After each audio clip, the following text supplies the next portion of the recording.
तो नमस्कार, 18 हाउस स्वदेश पे आप सभी का स्वागत है। आपके साथ मैं हूं वरुण दुबे और आप देख रहे हैं मनी मॉर्निंग। इस शो में हम आपको पूरे दिन की स्ट्रैटेजी बताएंगे कि आपको करना क्या है और साथ ही साथ किस तरह के कमाई के मौके, कौन सी खबरें हैं जो बाजार पे असर डालेगी और साथ ही साथ आपके लिए कमाई के मौके कहाँ पे है। तो कमाई की पहली स्ट्रैटेजी हम आपको बताएंगे ग्लोबल बाजारों से आज किस तरह के ट्रिगर है ये भी आपको बताए जाएंगे, क्योंकि ग्लोबल मार्केट आजकल सबसे ज़्यादा इंपॉर्टेंट हो गए हैं गिवन द फैक्ट दैट कि ट्रंप के बयान जो है उसका सीधा इंपैक्ट ग्लोबल मार्केट्स पे देखने मिल रहा है। इसके अलावा बाजार पे डिम्पी काल्रा की रणनीति भी आपको बताएंगे, ब्रोकरेज हाउसेस के पसंदीदा शेयर कौन से हैं ये भी आपको बताएंगे, और खबरों वाले शेयर्स कहाँ दिखेगा सबसे ज़्यादा एक्शन, इस पे भी होगा हमारा पूरा फोकस। कमोडिटी मार्केट यहाँ पे भी फोकस करेंगे और यहाँ पे कौन से वो कमाई के कॉल्स है ये भी आपको इस शो में बताए जाएंगे।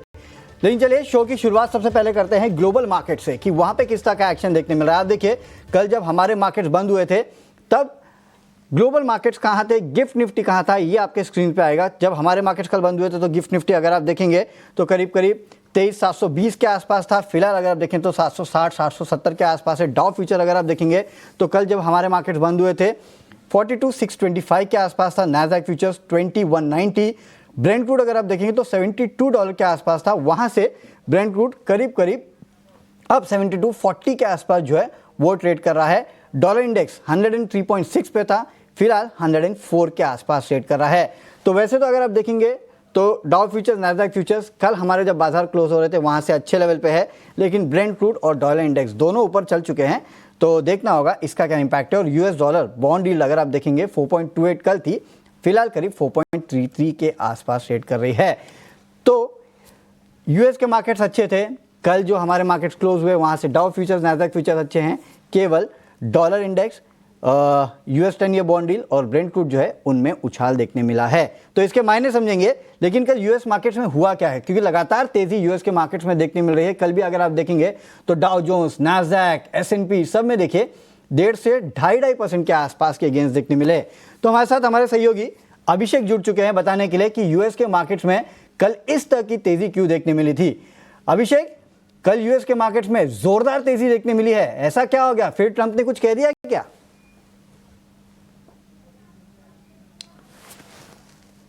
Varun, good morning. देखिए, ट्रंप ने कल नया कुछ नहीं कहा, लेकिन परसों उन्होंने जो कुछ कहा था बाजार उस पर रिएक्शन दे रहे हैं। परसों ट्रंप ने एक इंटरव्यू में ये संकेत दिए थे कि आगे टैरिफ को लेकर थोड़ी सी लचीला रुख अपनाया जा सकता है, उसके चलते बाजारों को जोश मिला है। देखिए, कहीं ना कहीं अमेरिका में भी लोगों को ये समझ में आ रहा है, वहाँ की जो अर्थशास्त्री है, जो वहाँ के बैंकर्स हैं, कि ये टैरिफ का लंबा खींचना और इतना अग्रेसिव होना शायद उनके हित में नहीं है। और ट्रंप को ये निश्चित तौर पर संदेश पहुंचा होगा। हालांकि 2 अप्रैल तक रेसिप्रोकल टैरिफ लगना है, 2 अप्रैल को। और व्हाइट हाउस के इकोनॉमिक काउंसिल के डायरेक्टर हैं केविन हेसेट, उनका भी एक बयान आया है। उन्होंने कहा है कि कम से कम 2 अप्रैल तक अनिश्चितता बनी रहेगी, लेकिन उसके पहले ये बयान की थोड़ी सी रिलैक्सेशन दी जा सकती है टैरिफ में। इसने बाजारों के मूड को अपलिफ्ट करने का काम किया है। देखिए, ट्रंप जो रेसिप्रोकल टैरिफ की बातचीत कर रहे हैं वो क्यों कर रहे हैं? वो ऐसा नहीं कि वो टैरिफ बढ़ाना चाहते हैं। दरअसल ट्रंप ये घुड़की देकर चाहते हैं कि बाकी जो देश हैं वो टैरिफ को कम करें। और अभी तक हमने किसी बड़े देश की तरफ से ऐसा कोई स्टेटमेंट देखा नहीं है टैरिफ रिवाइज करने को लेकर या टैरिफ घटाने को लेकर। इसके लिए ट्रंप चाह रहे थे कि वो धमकी दें, बाकी देश टैरिफ कट करें और ये पैरिटी आ जाए। अदरवाइज ये रेसिप्रोकल टैरिफ की धमकी तो उनकी तरफ से आई। देखना होगा कि 2 अप्रैल से होता क्या है। लेकिन जो स्टांस में थोड़ी सी नरमी के संकेत आए हैं ट्रंप की तरफ से, बाजारों के लिए उसने थोड़ी संजीवनी का काम जरूर किया है। और कल हमने डाउ जोन्स में 600 अंकों के आसपास की तेजी देखी। डाउ दिन के ऊपरी स्तर पर जाकर बंद हुआ है। नेस्डेक की बात करें, नेस्डेक में 400 अंकों के आसपास का उछाल रहा। नेस्डेक भी डे हाई पर जाकर बंद हुआ, तो एक अच्छा सत्र रहा। नेस्डेक में लगातार तीसरे सत्र की हमने तेजी देखी। और S&P 500 ने कल सेंचुरी लगाई है। तो तीनों जो अहम इंडेक्स है वहां पर हमने तेजी बनते हुए देखी है। आज कुछ अहम आंकड़े आएंगे, वहां बाजार की नजर रहेगी। आज मार्च के कंज्यूमर कॉन्फिडेंस के आंकड़े आएंगे, जिससे कंजम्पशन के ट्रेंड क्या बन रहे हैं, इकोनॉमी की स्थिति क्या है, थोड़ी सी पिक्चर और साफ होती हुई दिखेगी। और दूसरा, होम सेल्स के डेटा आएंगे, घरों की बिक्री के आंकड़े आएंगे, इस पर भी बाजार की नजर आएगी। ये 2 की डेटा आज अमेरिकी बाजारों में रहेंगे। एशियाई बाजारों की बात करें तो थोड़ी सी हम देख रहे हैं कि मिक्स्ड शुरुआत है। निकेई में करीब करीब 300 अंकों के आसपास की तेजी है, लेकिन हैंगसेंग में करीब 250 अंकों के आसपास की गिरावट है, जो कि हांगकांग का बाजार है। और चीन के बाजार में फ्लैट टू नेगेटिव कारोबार हो रहा है। अन्य एसेट क्लास की बात करें तो डॉलर थोड़ा सा मजबूत होता हुआ दिख रहा है वरुण, जैसा कि आप भी कह रहे थे कि $104 पर फिर से पहुंच गया है डॉलर इंडेक्स 104 पर। और इसके अलावा हम देख रहे हैं कि चूंकि इकोनॉमी को लेकर अनिश्चितताएं थोड़ी सी कम हुई हैं और डॉलर में स्ट्रेंथ लौटी है, तो बॉन्ड यील्ड में भी हम थोड़ी स्पाइक देख रहे हैं। 4.24 के आसपास आ गई थी बॉन्ड यील्ड गिर के 10 ईयर की अमेरिका में, वो बढ़ के चली गई है और 4.31। ये थोड़ी मोड़ी चिंताएं आपके लिए हो सकती हैं। लेकिन अगर हम कच्चे तेल की बात करें, थोड़ा सा तनाव वहां पर भी बढ़ा है, क्योंकि डोनाल्ड ट्रंप ने धमकी दी है कि जो भी देश वेनेजुएला से ऑयल खरीदेंगे उनके ऊपर टैरिफ इंपोज किया जाएगा 25% तक का। तो इसके बाद थोड़ा सा सप्लाई को लेकर चिंताएं बढ़ी हैं और हम देख रहे हैं कि क्रूड का भाव है अब ये $73 के आसपास जाके कारोबार कर रहा है। ज्यादा तनाव नहीं है क्रूड को लेकर भी, क्योंकि अब अपने कंफर्ट रेंज के अंदर ही है। और अमेरिकी बाजार से अगर हम संकेतों की बात करें तो संकेत बहुत ही अच्छे हैं। दुनिया यही चाहती है कि ट्रंप टैरिफ को लेकर एक स्टेप बैक करें, थोड़ा सा पीछे हटे और राहत दें। और हम गिफ्ट निफ्टी में भी देख रहे हैं कि आज 60 अंकों की फिर से बढ़त पर शुरुआत के संकेत दिख रहे हैं। 23,760 के आसपास का है गिफ्ट निफ्टी। तो संकेत ओवरऑल ठीक है। उम्मीद करेंगे कि आज बाजार के लिए एक और बढ़िया सत्र होगा, क्योंकि एफआईएस की तरफ से हम देख रहे हैं कि खरीदारी का सिलसिला शुरू हो गया है वरुण। डेफिनेटली जाहिर सी बात है, एफआईएस की तरफ से खरीदारी का सिलसिला शुरू हो चुका है। और हाँ, यूएस के मार्केट से जिस तरह के संकेत आ रहे हैं वो काफ़ी बेहतर है। विस्तार से अभिषेक ने आपको बताया कि डोनाल्ड ट्रंप के किस तरह के बयान देने और ना देने से वहाँ पे जो ओवरऑल इम्पैक्ट देखने मिला। और अभिषेक, इससे एक बात समझ में आ रही है कि अगर टैरिफ लगाता है यूएस तो सबसे ज़्यादा नुकसान यूएस को ही होगा, और अगर नहीं लगाता है तो शायद सबसे ज़्यादा फायदा यूएस को ही होगा। इसके लिए आपने देखा कि यूएस मार्केट्स में इस तरह की तेज़ी देखने मिली। करेक्ट, बिल्कुल सही कहा वरुण आपने। देखिए जो रसल 2000 था, जो वहां का स्मॉल कैप का इंडेक्स है, दरअसल ट्रंप चाहते क्या है कि संरक्षणवादी नीतियां वो चाहते हैं और वो ये चाहते हैं कि नहीं वहां के जो छोटे जो कारोबारी हों, छोटी जो इंडस्ट्रीज उनको प्रोटेक्ट किया जाए।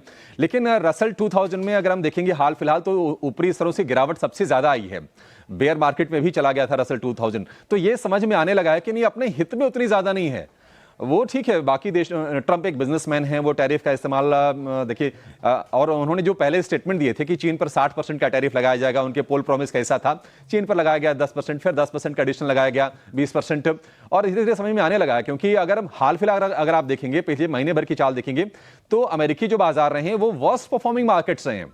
आप दुनिया भर से कंपेयर कर लीजिए, चाहे वो हांगकांग का बाजार हो या फिर जापान का बाजार हो या फिर यूरोप के बाजारों से तुलना कर लीजिए, अमेरिकी बाजारों का प्रदर्शन काफी कमजोर रहा है। और हमने देखा था कि बर्कशायर हैथवे के चेयरमैन वॉरेन बफेट ने यह भी कहा था कि अल्टीमेटली अगर आप टैरिफ लगा रहे हैं तो गुड्स पे लग रहा है और गुड्स इन्फ्लेशन को कहीं ना कहीं हवा देगी। एक तरफ हम देख रहे हैं कि यूएस फेड इन्फ्लेशन मैनेजमेंट को लेकर जूझ रहा है और अगर टैरिफ को लेकर चिंताएं बढ़ती हैं तो ब्याज दरों में जो कटौती का सिलसिला जो शुरू हुआ था पिछली पॉलिसी में, तो पिछले 2 पॉलिसी में पॉज रहा है, ये थोड़ा और लंबा खींच सकता है और वहां की इकोनॉमिक हित में कतई नहीं होगा। ये तो वहाँ के इकोनॉमिक हित में नहीं, और ये साफ समझ में आ रहा है यूएस मार्केट से जिस तरह से चाल हम देखते हैं जब जब डोनाल्ड ट्रंप के बयान आते हैं और जब कुछ नहीं होता, तो ये देखिए इस तरह से यूएस के मार्केट्स में तेजी देखने मिलती है। शुक्रिया अभिषेक विस्तार से समझाने के लिए कि यूएस के मार्केट्स में क्या हुआ है और डोनाल्ड ट्रंप के बयानों के क्या मायने हैं। लेकिन चलिए आगे बढ़ते हैं और अब देख लेते हैं कि एफआईडीआई का आंकड़ा कल कैसे निकल के आया है, क्योंकि हमारे मार्केट्स में अगर आप देखेंगे तो 3 दिनों से लगातार एफआई की खरीदारी चल रही है। कल भी करीब 3056 करोड़ रुपए के आसपास की खरीदारी जो है वो की गई है। और आप देखिए 3 दिनों में ही करीब 13,000 करोड़ रुपए के ऊपर की खरीदारी जो है वो एफआईआईज ने इंडियन मार्केट्स में की है। कल तो डीआईएस ने भी करीब 99 करोड़ रुपए के आसपास की खरीदारी जो है वो इंडियन मार्केट्स में की थी। तो चलिए एफआईडीआई के आंकड़ों को कैसे देखें, और साथ ही साथ लगातार 6 दिन से हम देख रहे हैं कि निफ्टी में तेजी है, बैंक निफ्टी 8 दिनों से तेजी दिखा रहा है। तो आज मार्केट को लेकर रणनीति क्या होनी चाहिए, हमारे साथ जुड़ चुके हैं ये सब बताने के लिए डिम्पी कालरा। Dimpy, good morning. क्या लगता है आपको आज मार्केट में क्या होगा? फिर आज 7वें दिन की तेजी होगी, क्योंकि यूएस के मार्केट्स तो इसी तरह के संकेत दे रहे हैं और एफआईआईज भी लगातार इंडियन मार्केट्स में खरीदे जा रहे हैं। Good morning. देखिए कल तो अच्छा लग रहा है, सुबह सुबह आपसे बातचीत हो रही है। दूसरी इंपॉर्टेंट बात यह है कि देखिए पिछले 10 दिन में वैसे तो देखा जाए कुछ नहीं बदला, ना तो टैरिफ बदले, ना तो डोनाल्ड ट्रंप का नेचर बदला, ना ही वर्ल्ड मार्केट में कोई ऐसी बड़ी नेताओं की कोई खबर आई, ना ऐसा कोई गुड न्यूज आई। तो हुआ क्या फिर मार्केट के अंदर? ऐसा क्या हो रहा है कि बाजार को अब रोके नहीं रुक रहा, पहले रोके नहीं रुक रहा था नीचे, अब रोके नहीं रुक रहा ऊपर, तो ऐसा क्या हुआ? तो दो चीज मेन हुई है। पहला, एक तो एफआई की होल्डिंग बढ़ी है इंडिया के अंदर, और ये बात हम देख कर कह सकते हैं कि भले ठीक है पैसा इसको इग्नोर मार सकते हो, लेकिन इतना भी नहीं। हॉट मनी आएगा, वो मार्केट को चेज करता है, मार्केट को लेके जाता है ऊपर शॉर्ट कवरिंग की हेल्प से। और आज हम देख रहे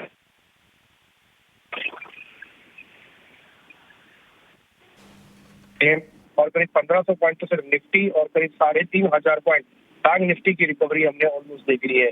और 50% ऑफ द टोटल फॉल है जो हमने 5 महीने में देखा था, उसको सिर्फ 15 दिनों में हमने 50% तो रिकवरी कर दिया, सिर्फ 15 दिनों। एक पॉइंट तो ये नोटिस करने वाला है। तो वर्टिकल राइज वो इस बीच पुट कॉल रेशियो जगह हीट नहीं हुई है अभी भी, वो 1.29 के अराउंड चल रही है, उसके नीचे ही चल रही है इनफैक्ट मैं बोलूंगा। तो मार्केट में अभी भी स्पेस है, 23,800 तक निफ्टी जाने की स्पेस है पूरी, तो क्योंकि ये हफ्ता डेरिवेटिव एक्सपायरी का भी है, 27 तारीख एक्सपायरी हो जाएगी। रोल ओवर अभी तक सिर्फ 37% के आसपास है और बैंक निफ्टी के रोल ओवर 50% से ज्यादा हो गए हैं, जिसका मतलब यह है कि जिन्होंने माल काटना है उन्होंने माल काट दिया और जिन्होंने माल आगे लेके जाना है, बैंक निफ्टी वाले लोगों ने काफी हद तक सोच लिया कि क्या करना है हमको, तो माल अपना थोड़ा और आगे भी लेके गए हैं और थोड़ा बहुत उन्होंने माल यहाँ पे काटा भी है। तो वहाँ पे आप पोजीशंस को लाइट भी होता देख रहे हो, 10% का ओपन इंटरेस्ट एक ही कॉन्ट्रैक्ट में इस बार के अंदर खर्च करता हुआ दिखाई थी मंथली कॉन्ट्रैक्ट में। अब आते हैं कि लेवल के हिसाब से क्या चीज इंपॉर्टेंट है। देखिए, कल हमने 23,500 के आसपास बैंक निफ्टी की एक्सपायरी और निफ्टी की क्लोजिंग देखी है। अब हमें ऐसा लगता है कि 23,300 बहुत इंपॉर्टेंट है और 23,500 और भी इंपॉर्टेंट है। हमने ऑप्शंस की चेन चेक की हुई है, 23,300 की कॉल में जबरदस्त फाइटिंग हो रही है, यानी कि शॉर्ट स्क्वीजिंग हुई है और उसके बाद ये 23,500 की कॉल हुई है। तो 23,300 23,500 आपका इमीडिएट सपोर्ट है, 23,800 तक का आपका टारगेट है। ध्यान रखा जाए, मेरे को ऐसा लगता है कि 23,800 के लेवल को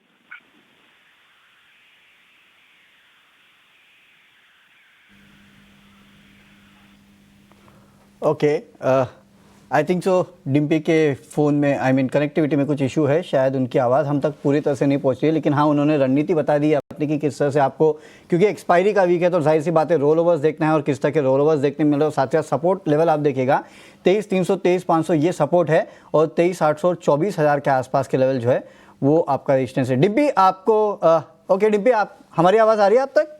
यस सर, बिल्कुल आवाज आ रही है। वरुण, मैं अपनी बात बैंक निफ्टी से कवर कंप्लीट कर देता हूँ। अगर आपने निफ्टी का सुन लिया होगा तो बैंक निफ्टी में भी यही हुआ है। कल तो 1,000 पॉइंट की बड़ी जबरदस्त तेजी आई है मार्केट के अंदर और बैंक निफ्टी के अंदर इंपॉर्टेंट सपोर्ट एरिया मैं आपको वापस बताता हूँ, वो है 51,000 और 50,800।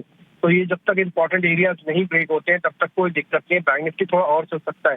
ध्यान रखा जाए, अगर आपको प्रॉफिट कभी भी पहले बुक करना है या पहले स्टॉप लॉसेस लगाने हैं या कभी भी मार्केट से निकलना है तो आते समय हमने बैंक निफ्टी बताया था, जाते समय भी बैंक निफ्टी बता रहे हैं आपको कभी भी इंडेक्स से प्रॉफिट बुक करना है। मान लो मेरे को इंडेक्स से प्रॉफिट बुक करना है तो मैं निफ्टी और बैंक निफ्टी दोनों के लॉट लेके बैठा हूं ना, तो पहले मैं निफ्टी में से बुक करूंगा, बैंक निफ्टी में से बुक करूंगा, क्योंकि देखिए डाइवर्जेंस भी है और अभी भी निफ्टी ने अपने 200 दिनों के एवरेज को नहीं पाया है, जबकि बैंक निफ्टी ने 200 दिनों के एवरेज को कल ही पा लिया था ओपनिंग में ही। तो अभी निफ्टी को चेज करना बाकी है, तो जो पैसा बनेगा वो निफ्टी के अंदर बनेगा as compare to bank. Bank की काउंटर में काफी स्ट्रॉन्ग मोमेंटम भी है। इंडसइंड बैंक की क्लॉट एफएन टू बैंक में गया भी है जो कि बैन में है। एक और चीज क्लियर कर देता हूँ, एफआईएस की होल्डिंग्स को, एफआईएस की होल्डिंग में आप देखेंगे ऑप्शन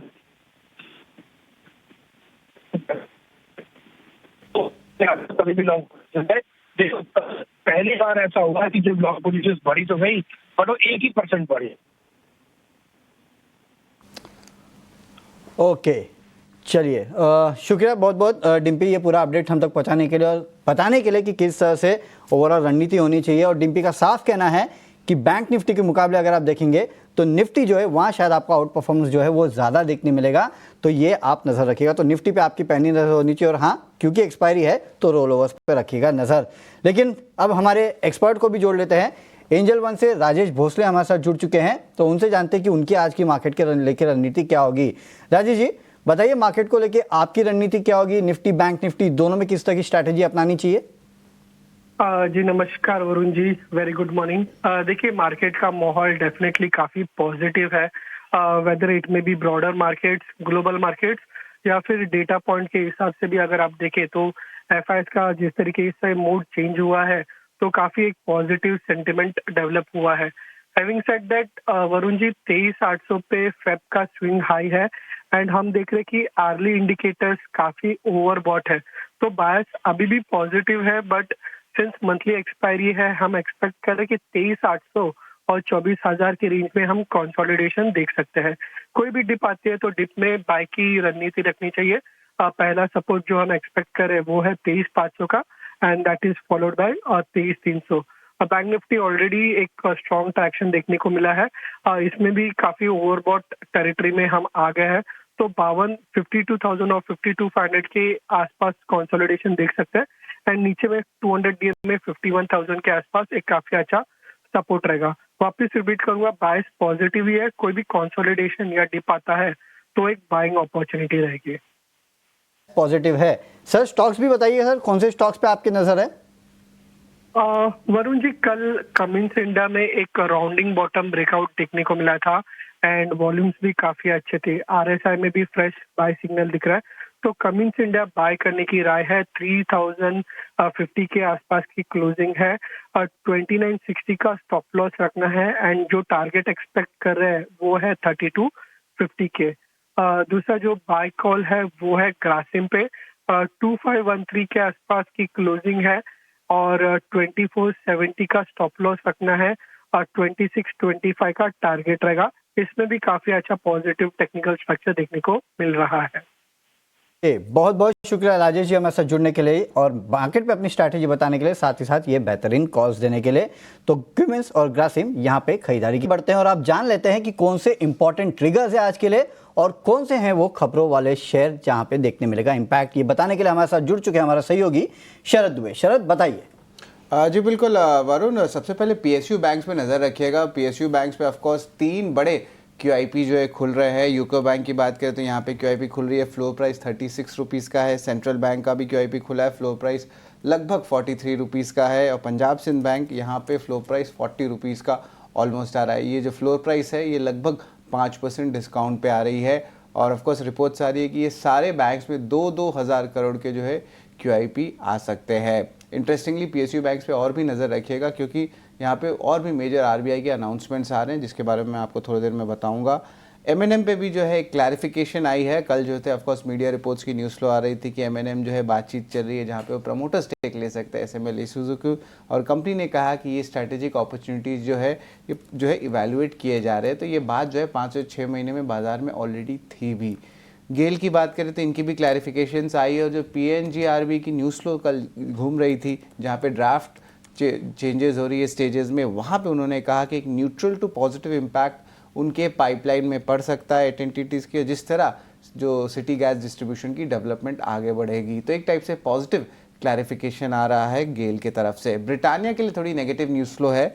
गुजरात की झागाड़िया प्लांट की जो है ऑपरेशनल पार्शली अफेक्टेड हुई है क्योंकि यहाँ पे एक लेबर स्ट्राइक कमेंस किया है। कंपनी की बातचीत चल रही है यूनियन के साथ, लेकिन ये एक डेवलपिंग स्टोरी है, इसकी डिटेल्स हम आपको लेके आते रहेंगे। एनएचपीसी की बात करें तो ट्रायल रन इन्होंने कंप्लीट की अपने हाइड्रो इलेक्ट्रिक प्रोजेक्ट्स की जो हिमाचल प्रदेश में लोकेटेड है। और एबी कैपिटल के लिए भी सेंटिमेंटली पॉजिटिव न्यूज़ फ्लो है जहाँ पे एनसीएलटी ने अप्रूव कर दिया है एमलगेमेशन आदित्य बिरला फाइनेंस जो कि एक होल्ली ओन्ड सब्सिडरी है कंपनी के साथ। ब्रिगेड एंटरप्राइजेज ईस्टर्न बेंगलुरु में एक प्रीमियम रेसिडेंशियल प्रोजेक्ट जो है बनाने वाली है, उसके लिए उन्होंने एक लैंड एक्वायर किया और जिसका ग्रॉस डेवलपमेंट वैल्यू यानी कि लगभग सेल्स वैल्यू जिसे कहेंगे वो लगभग 950 करोड़ रुपए का है। पीएसयू बैंक्स के बारे में मैं ज़रूर कहा था क्योंकि आरबीआई ने जो है इम्पोर्टेंटली प्रायोरिटी सेक्टर की लेंडिंग की जो लोन्स है कि जो नॉर्म्स है उनको एक्सपैंड की है। अब इसके कारण जो है 3 बेनिफिशियरीज आ रहे हैं। एक of course affordable housing finance companies हैं। पीएसयू बैंक्स के बारे में अभी हमने बताया था कि उनको भी जो है इम्पोर्टेंट जो है बेनिफिट आ सकता है, खास करके एग्रीकल्चर असिस्टेंस लोन उस पर जो है कैपिंग बढ़ा दी गई है। और इसके अलावा आरएसी पीएफसी भी जो है नज़र रखिएगा क्योंकि इनको भी प्रायोरिटी सेक्टर लेंडिंग में जो है शामिल कर दिया गया है।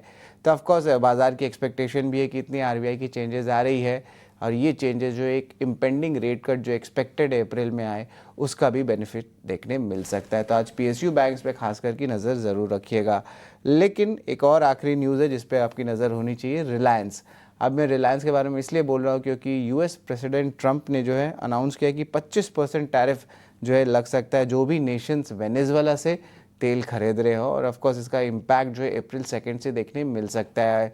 और रिलायंस जो है एकमात्र आपकी कंपनी है जिसका सबसे आप कह सकते हैं ज़्यादा एक्सपोजर जो है वेनेजुएला से है, ऑयल से है, और पिछले 2 से 3 महीने में इंडिया भी जो है वेनेजुएलन ऑयल भी ज़्यादा मात्रा में खरीद रहा था। तो ये एक नेगेटिव सेंटिमेंटली इम्पैक्ट देखने मिल सकता है। हालांकि कितना वॉल्यूम्स है, कितना चेंजेस हुआ है इस महीने, ये हमें नहीं पता, but sentimentally negative news flow Reliance के लिए है।